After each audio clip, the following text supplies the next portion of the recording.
If Team USA won the World Cup tonight, I'd finally tell you the truth.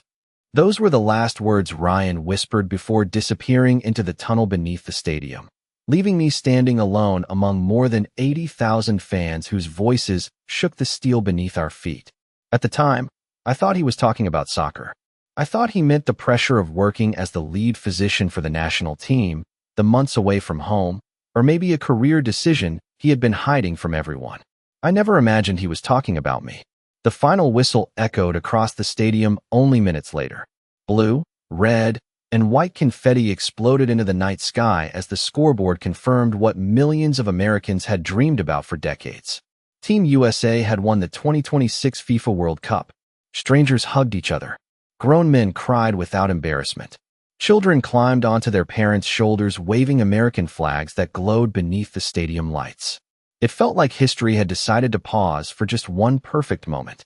Yet somehow, despite everything happening around me, I couldn't stop thinking about Ryan's voice. We had met almost 6 years earlier in the least glamorous place imaginable, a rainy high school soccer field outside Columbus, Ohio. I had been a rookie sports photographer trying to convince local newspapers that I deserved bigger assignments. Ryan had volunteered as the team's medical trainer while finishing graduate school. Neither of us had money. Neither of us knew where life was taking us. But somehow we kept crossing paths at tournaments, college championships, and eventually professional matches across the country. Somewhere along the way, friendship became routine. Routine became comfort. Comfort became something I never bothered to question because I assumed it was enough. Then, almost a year before the World Cup began, Ryan surprised me with an envelope. Inside were 2 tickets to the opening match in Los Angeles. Premium seats. The kind ordinary people spent months trying to find. I laughed because I thought he had finally won some impossible lottery. He only smiled and said, "I figured the biggest tournament in our lifetime deserved someone worth sharing it with." I told him he was being dramatic. He shrugged, slipped his hands into his jacket pockets, and changed the subject before I could thank him properly. Looking back now, I realized that was the first page of a story I didn't know I had already started reading.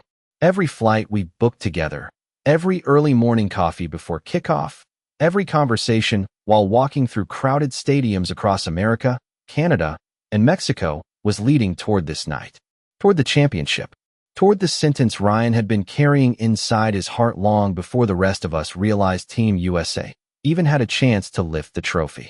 As fireworks painted brilliant colors across the summer sky, I scanned the celebrating crowd, searching for the one face that mattered more than the scoreboard, because for the first time in years, I had the unmistakable feeling that whatever happened after this victory might change my life far more than the outcome of any soccer match ever could. I finally spotted Ryan near the edge of the field, standing several yards away from the celebrating players instead of joining the television crews and team officials surrounding them. That alone felt strange. Every member of the medical staff had been pulled into interviews, photographs, and endless congratulations, yet he stood quietly with both hands in his pockets, watching the confetti drift across the grass as if he were waiting for something far more important than a championship ceremony. The giant screens replayed the winning goal again and again while the crowd refused to leave. Music thundered through the stadium. Children laughed somewhere behind me, and thousands of cell phone lights shimmered like stars. Still, Ryan never looked at the trophy. His eyes searched the stands until they found mine. He gave me the same small smile I had seen hundreds of times over the years, the one that always appeared whenever life became too loud. As I climbed down the concrete steps toward the field entrance, memories surfaced one after another, almost as if my mind had decided to rewind everything that had brought us here. I remembered our first flight to Los Angeles. For the opening match, I had complained about the early departure while Ryan somehow managed to arrive at the airport carrying coffee for both of us, already knowing exactly how I liked mine. He claimed it was easier than asking every time, but I had never stopped to wonder how many tiny details he had quietly memorized. During the tournament, we traveled through airports, train stations, hotels, and stadiums spread across 3 countries. Every city blurred together except for the moments we shared. Ryan always insisted on walking on the outside of crowded sidewalks. He always checked the weather before I did and reminded me to bring a jacket whenever the evening temperatures were expected to drop below 60 degrees. When deadlines forced me to spend hours editing photographs inside crowded media centers, he somehow appeared with dinner before I realized I had skipped another meal. I kept thanking him for being such a dependable friend, never noticing that no one else treated friendship with that kind of steady devotion. Looking back, there had been countless opportunities for me to understand what was happening. Friends teased us constantly. Hotel clerks assumed we were together. Even one of the assistant coaches joked that Ryan watched me more carefully than he watched the players recovering from practice. We both laughed it away. I laughed because I believed everyone was imagining things. Ryan laughed because he had become an expert at hiding the truth behind humor. The more I remembered, the heavier my chest felt. Perhaps the biggest surprise was not that Ryan had something important to confess. Perhaps the real surprise was how many signs I had quietly collected without ever putting them together. As I reached the security gate leading toward the field, Ryan lifted one hand and motioned for me to follow him away from the celebration. He did not say a single word.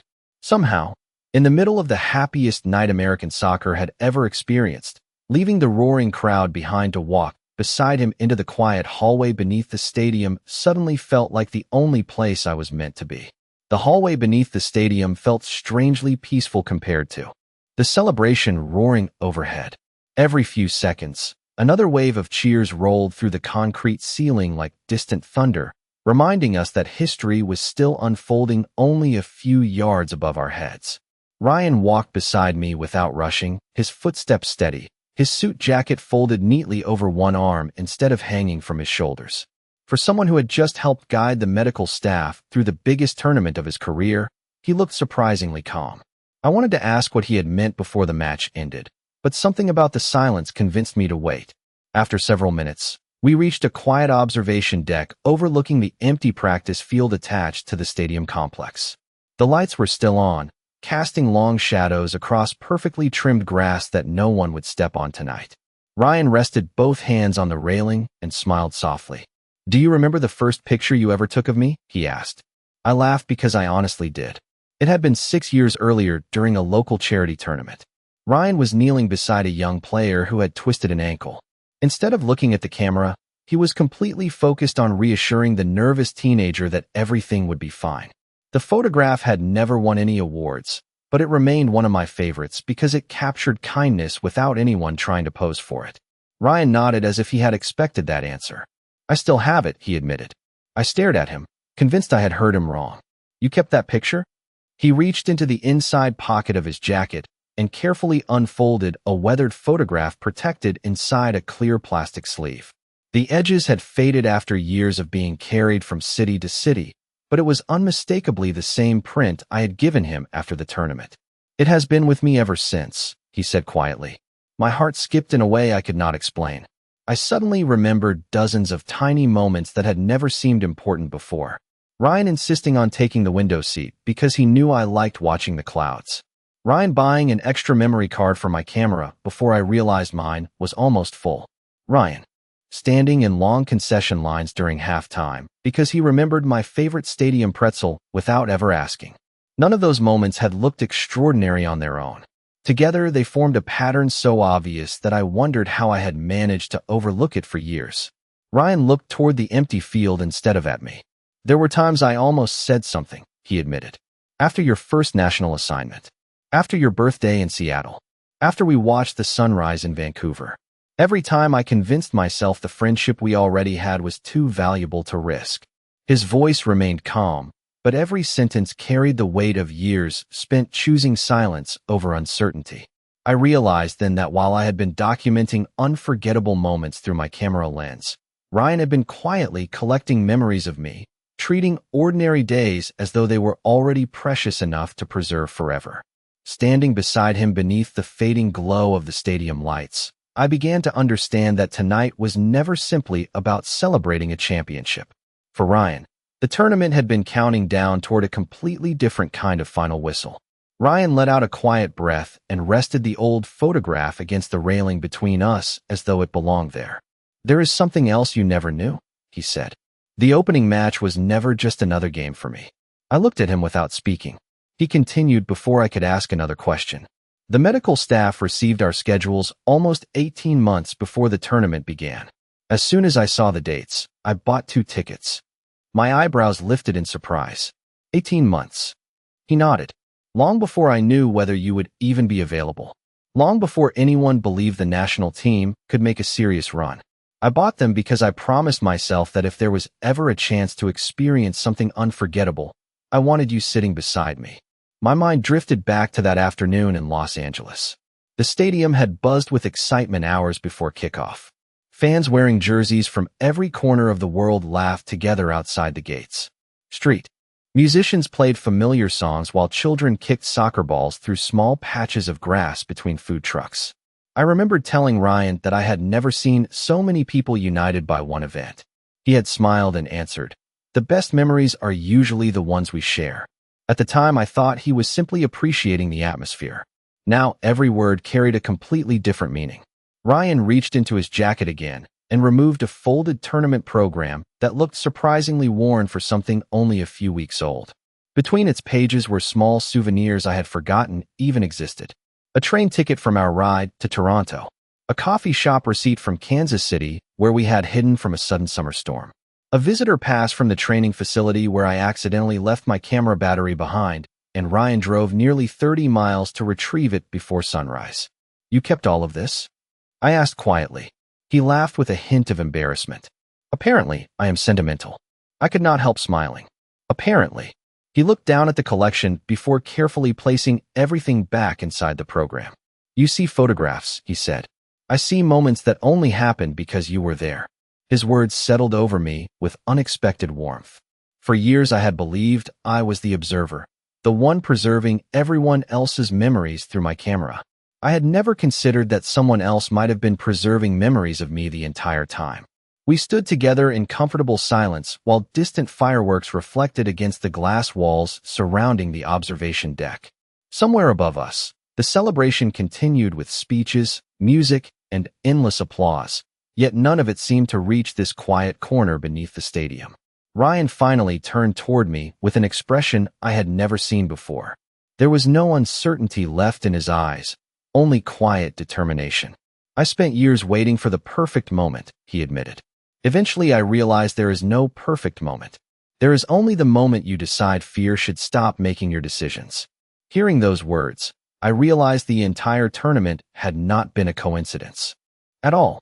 Every shared flight, every early morning breakfast, every ticket, every saved receipt, and every ordinary conversation had become pieces of a story Ryan had been writing with remarkable patience. The championship had simply brought us to the final page, and for the first time, I felt ready to discover how that story truly ended. I opened my mouth several times before any words came out, but every sentence I had rehearsed in my mind disappeared the moment I looked at Ryan.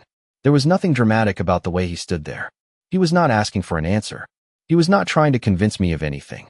He had simply decided that after years of silence, I deserved to know the truth.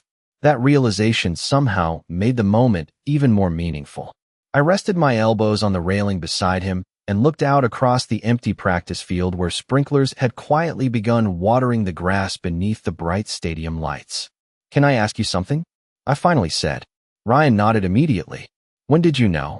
A gentle smile crossed his face, almost as if he had expected that question for years. "I do not think there was one exact day," he answered. "It happened little by little. Every time I saw you chasing the perfect photograph instead of the easiest one. Every time you stayed after everyone else left because you believed one more picture might tell a better story. Somewhere along the way, I stopped looking forward to the matches and started looking forward to seeing you." I laughed softly, trying to hide how overwhelmed I felt. "That sounds unfair." He raised an eyebrow. "Why?" "Because while you were figuring all of that out, I was completely oblivious." Ryan shook his head. "No, you were being yourself." That was enough. Those 4 words settled into my heart with surprising weight. I thought back to every conversation we had shared during the tournament. Every morning Ryan had texted me to make sure I had eaten breakfast before heading to the media center. Every evening, he had waited until I finished editing thousands of photographs before walking back to the hotel with me instead of taking the faster shuttle reserved for team staff. I had accepted all of it as normal because Ryan had always been thoughtful. Only now did I understand that genuine care often looks ordinary while it is happening. It is only afterward that you recognize how extraordinary it really was. Do you know what I regret the most? Ryan asked quietly. I turned toward him. Not telling you sooner? He smiled. Actually, no. I regret every time you doubted yourself, and I stayed silent, because I was afraid of changing our friendship. There were days when you thought your work was not good enough. Days when you questioned whether anyone noticed your photographs. I noticed every single one.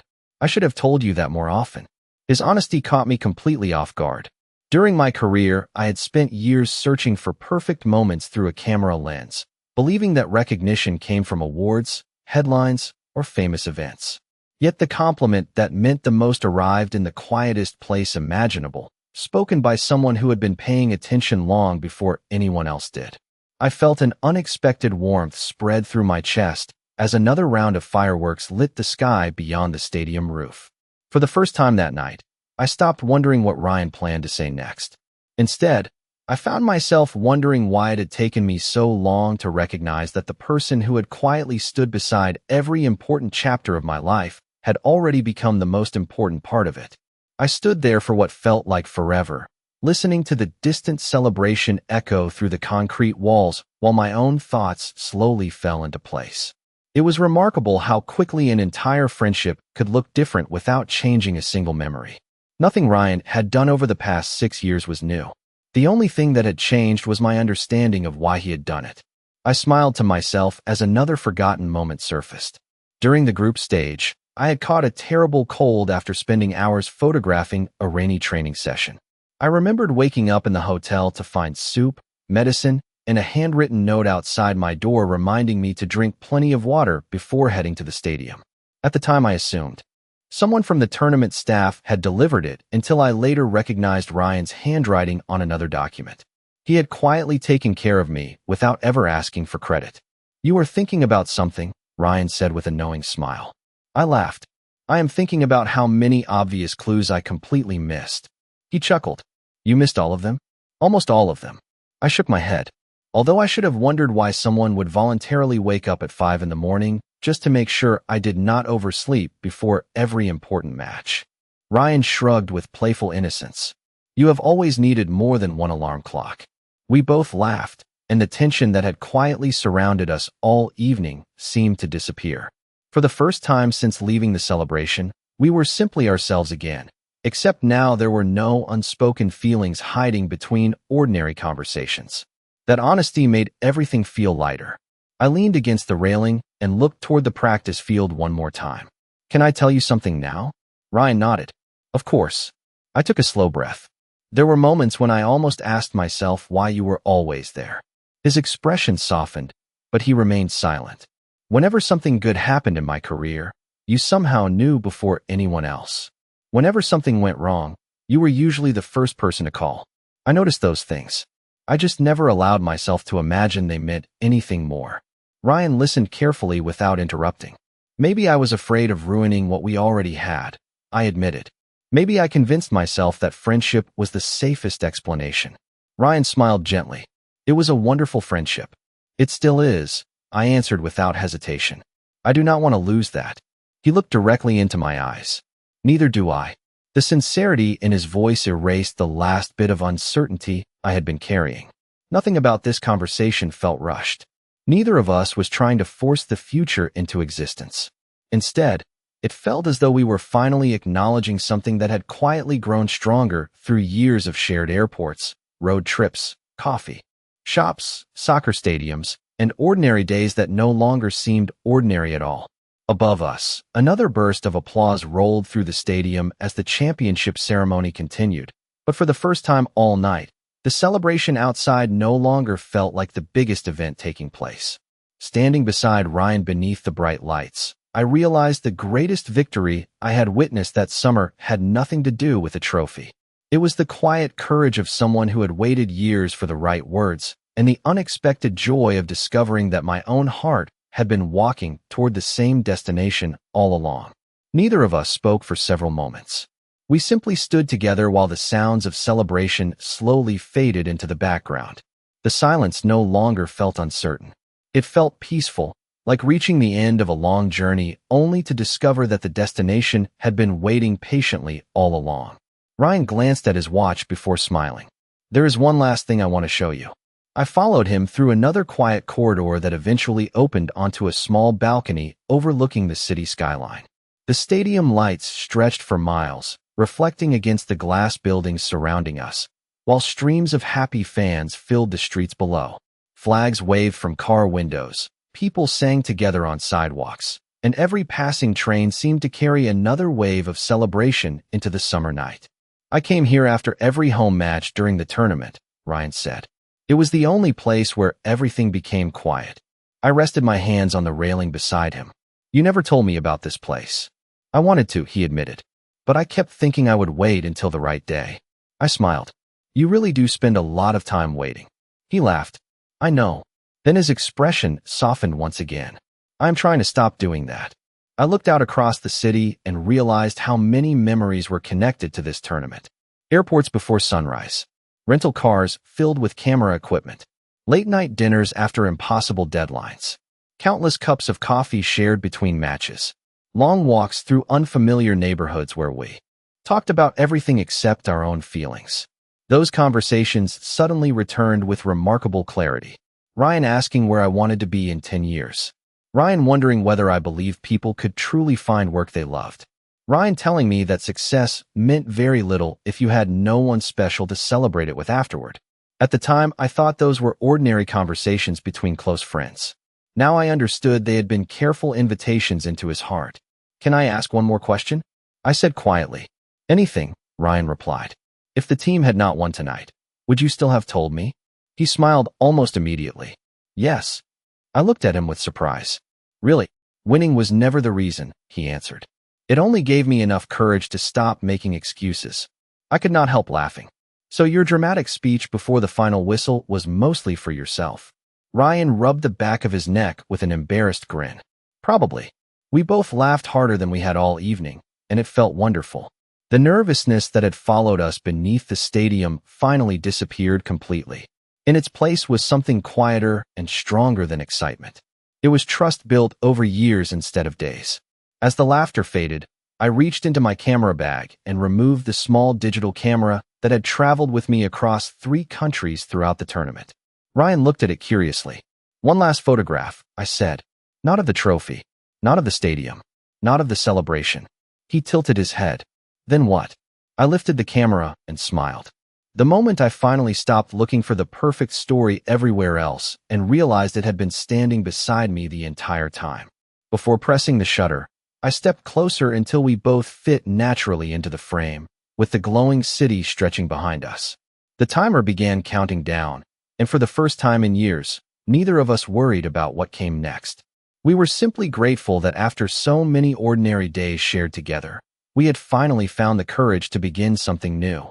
The camera shutter clicked, capturing the skyline, the glowing stadium behind us, and 2 smiles that looked different from every photograph we had ever taken together before.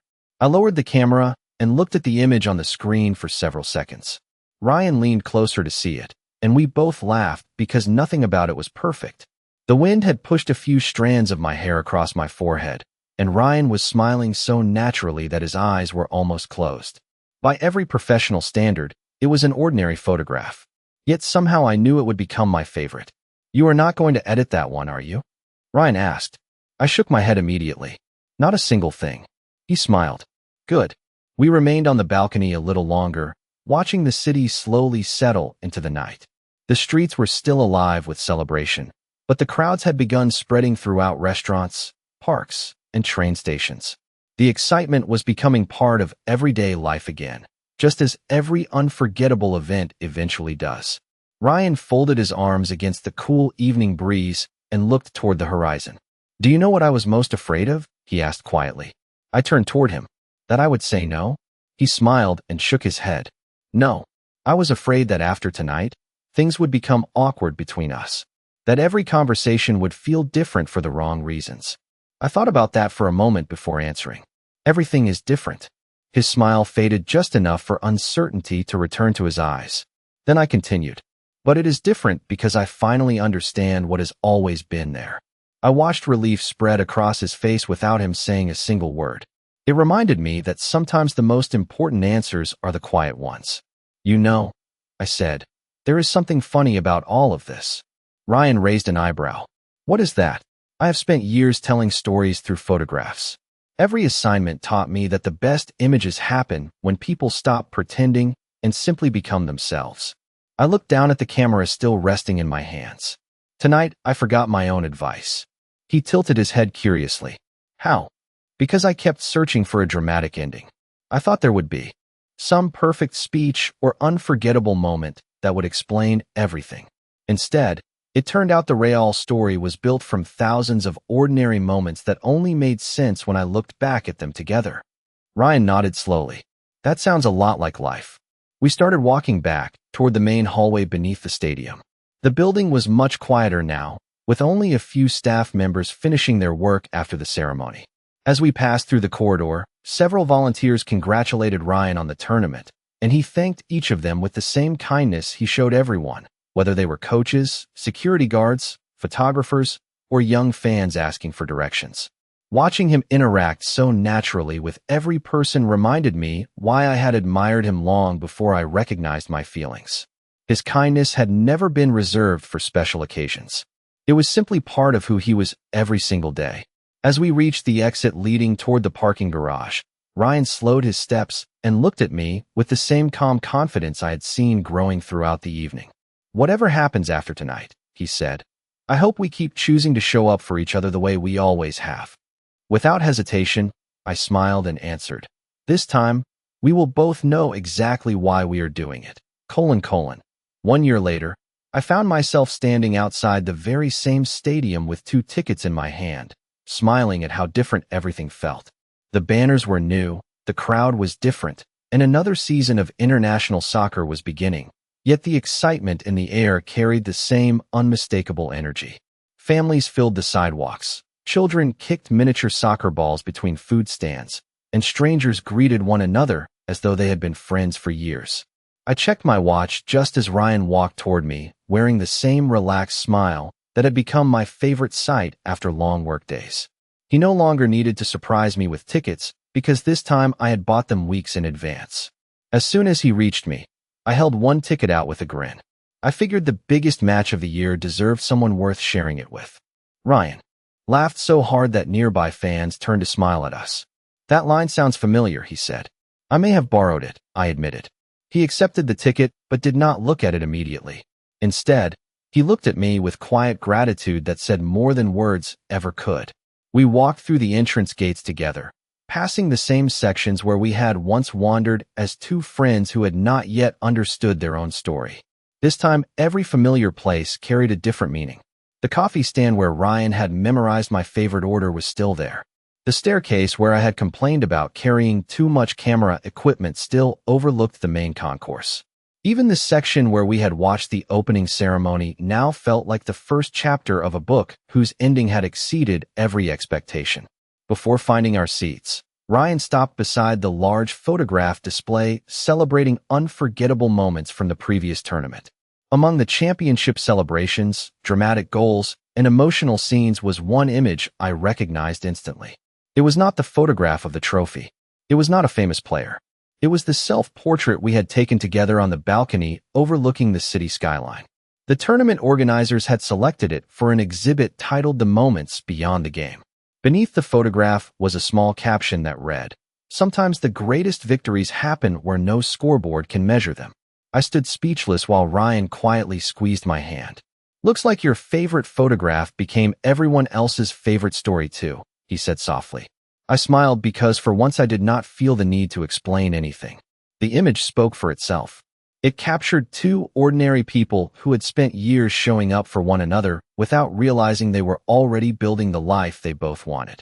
As the stadium lights brightened and the opening ceremony began, I realized something that no camera could ever fully capture. Championships eventually become history. Records are eventually broken. Crowds eventually go home. But the people who choose to walk beside you through ordinary mornings, delayed flights, shared coffee, unexpected conversations, and quiet moments after the cheering ends become the memories that last the longest. I looked at Ryan as the national anthem echoed across the stadium, and he smiled back exactly the way he had on the night everything changed. This time there were no unanswered questions, no hidden feelings, and no reason to wait for another perfect moment. We had already found it, not because the world stopped for us, but because we finally chose to stop letting life pass without telling each other what had always been true.